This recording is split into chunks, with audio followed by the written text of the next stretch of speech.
Banque centrale. Et le gouverneur justement vient de faire sa présentation dans le cadre de journée ça qui est consacrée au secteur bancaire. Et on a voulu que le gouverneur réponde aux questions des journalistes sur la politique monétaire, la politique mise en place par la Banque centrale et aussi sur d'autres questions. Donc, je vais appeler tout de suite le gouverneur de la Banque centrale, M. Jean-Baptiste Dubois, qui est accompagné de la directrice générale, Mme Georges Jean-Louis, et du membre du conseil, M. Ronald Gabriel. Donc, il est avec nous là. Et M. Jean-Louis, il est resté dans la salle là-bas, le gouverneur adjoint, pour assister à la présentation de l'APB, l'Association professionnelle des banques. Donc, je vais appeler tout de suite au gouverneur de la Banque centrale, Jean-Baptiste Dubois, pour sa présentation. Monsieur le gouverneur.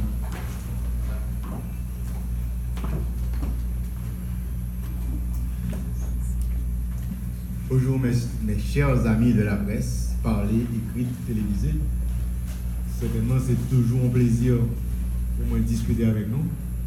Et surtout dans le cadre que le vin de notre tradition, que dans le sommet de la finance, que le jeudi, qui est journée pour le système financier, le gouverneur a toujours fait une présentation sur la politique monétaire et les perspectives, en fait, comment ça a été l'année, les perspectives, et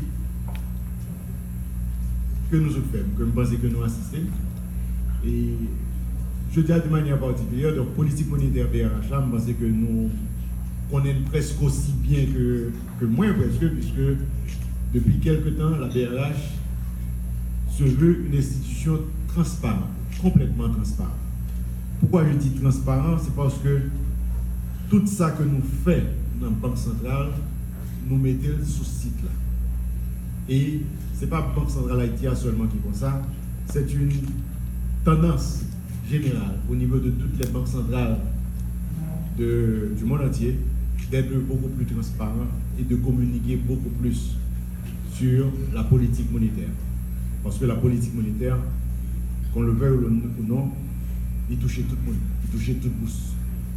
Donc, BRH très transparent, comme dit, c'est-à-dire que toutes les décisions de politique monétaire sont sur le site de la BRH, que je suppose que nous connaissons déjà, son site qui est chargé avec information, www.brh.ht. Et maintenant, c'est nous tout que BRH sur Twitter, c'est BRH, c'est @BRH Haïti. Et bien sûr, le gouverneur sur Twitter, même s'il ne pas tweet chaque jour, mais il tweet chaque fois que c'est nécessaire.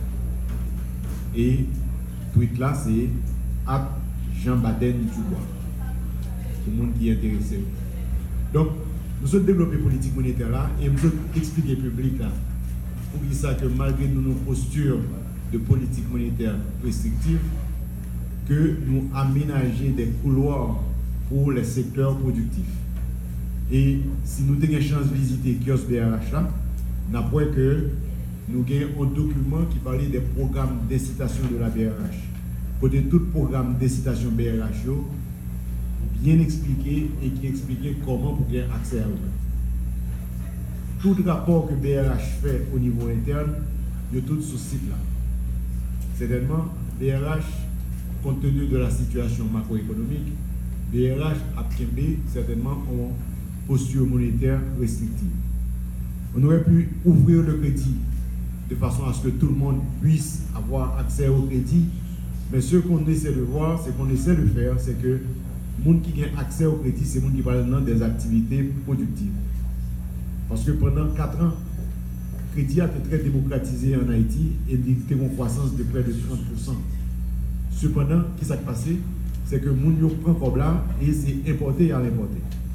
Et actuellement, nous connaissons que nous avons importé pour à peu près 4,7 milliards de dollars et nous exporté pour moins que 1 milliard de dollars.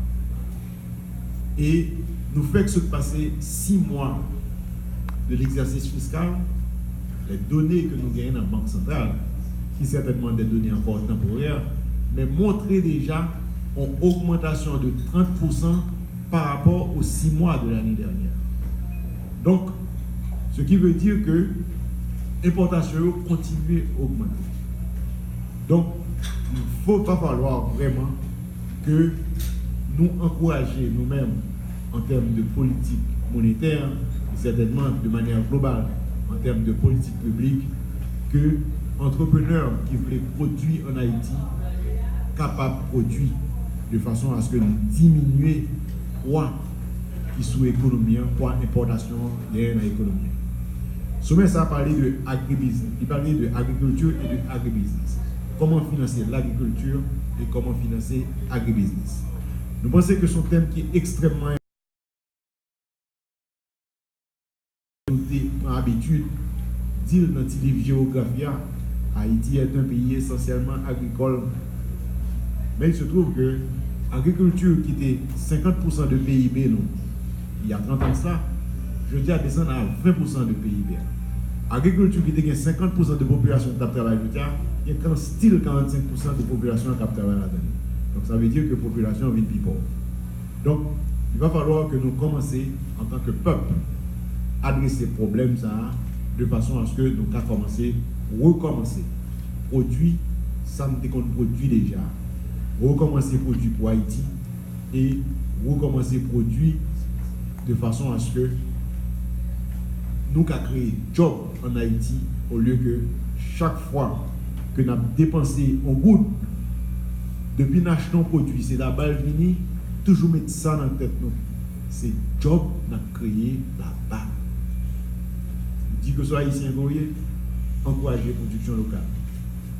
Et c'est, je pense que c'est une mouvance générale que le supposé de façon que l'on allait vers la production locale. Et BRH en tant qu'institution apprend toutes mesures et toutes dispositions de façon à ce qu'ils permettent que le financement de l'agriculture et de l'agro-business devienne une réalité. Certainement, pour qu'il y ait une réalité, nous parlons de l'inclusion financière. Nous voulons que l'accès à crédit soit démocratisé, que toute petite entreprise ait accès à crédit.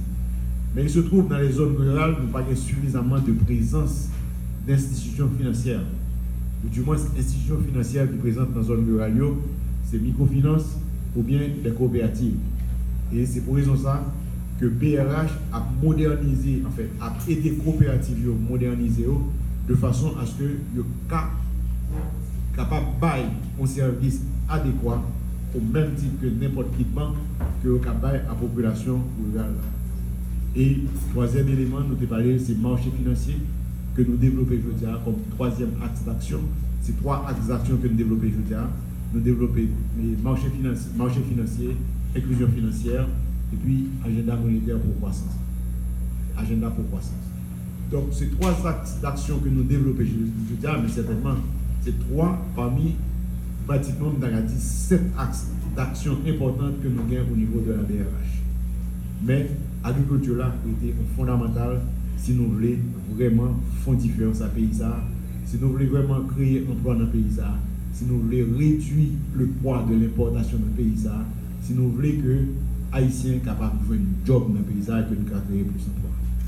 Je pense que nous résumons un petit peu rapidement ça que nous avons dit. Certainement, nous parlons de technologie blockchain et certainement, nous disons pour tout le monde qui attendait, ok, Bitcoin, crypto-monnaie, pas gain cours légal en Haïti. Quel que soit ça, nous attendons, ok, nous faisons connaître que Bitcoin, crypto-monnaie, pas gain cours légal en Haïti. Globalement, nous résumons un petit peu ça que nous avons dit là en quelques minutes. Nous avons fait 45 minutes à parler. En pratiquement 3 minutes, nous résumons ça, nous dit là. Donc, maintenant, certainement, ouvert à vos questions. On aura 4 questions. Monsieur le gouverneur, bonjour, c'est Luc Nerga,